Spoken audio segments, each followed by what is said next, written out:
తెలుగు ఇండస్ట్రీని హీరోయిన్ శ్రీలీల ఓ ఊపు ఊపింది. మరే హీరోయిన్ కు సాధ్యం కాని విధంగా వరుస సినిమాల్లో నటించి స్టార్ హీరోయిన్ గా గుర్తింపు తెచ్చుకుంది. తెలుగు ఇండస్ట్రీలో శ్రీలీల పేరు మొన్నటి వరకు మారుమోగిపోయింది. వరుస సినిమాలతో శ్రీలీల హల్చల్ చేసింది.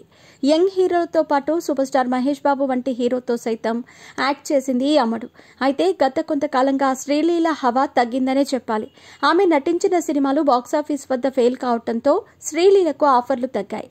అయితే తెలుగులో అవకాశాలు తగ్గినప్పటికీ తమిళ, హిందీ భాషల్లో అమ్మడుకు వరుస అవకాశాలు దక్కుతున్నాయి. రీసెంట్ గా Tamil star Ajith good bad ugly మూవీలో కీలక పాత్రలో నటిస్తోంది. మాస్ రాజా రవితేజతో మాస్ జాతర సినిమా చేస్తోంది ఈ అమ్మడు. ఈ సినిమాతో పాటు పవర్ స్టార్ తో ఉస్తాద్ భగత్ సింగ్ కూడా సెట్స్ మీద ఉంది. ఈ మధ్యనే శివకార్తికేయన్ సినిమాలో ఛాన్స్ అందుకుని కోలీవుడ్ లోకి అడుగుపెట్టింది. ఇక ఈ ఏడాదే బాలీవుడ్ ఎంట్రీకి కూడా శ్రీలీల రెడీ అయిపోయింది.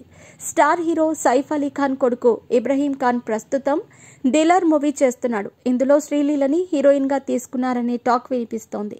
దీంతో పాటు నాగ చైతన్య కొత్త సినిమాలో కూడా హీరోయిన్ గా శ్రీలీలనే ఎంపిక చేశారని తెలుస్తోంది. ఈ రెండు సినిమాలు హిట్ అయితే శ్రీలీల పంట పండినట్టే. ఇదిలా ఉంటే శ్రీలీల తాజాగా వెకేషన్ కి వెళ్లిన ఫోటోలను తన సోషల్ మీడియాలో షేర్ చేసింది. ఓ కెఫేలో వాటర్ మెలన్ జ్యూస్ ని సిప్ చేస్తూ శ్రీలీల దిగిన ఫోటోతో తనలోని హాట్నెస్ ను బయటపెడుతూ మరో 2 ఫోటోలను పోస్ట్ చేసింది. శ్రీలీల ఇచ్చిన పోజులను చూస్తూ ఎంతసేపైనా ఉండిపోవాలనిపించేలా ఉన్నాయి. ఆఫ్ స్క్రీన్లో ఇలా తన ఫోటో షూట్స్తో శ్రీలీల యూత్ ను డిస్టర్బ్ చేస్తోంది.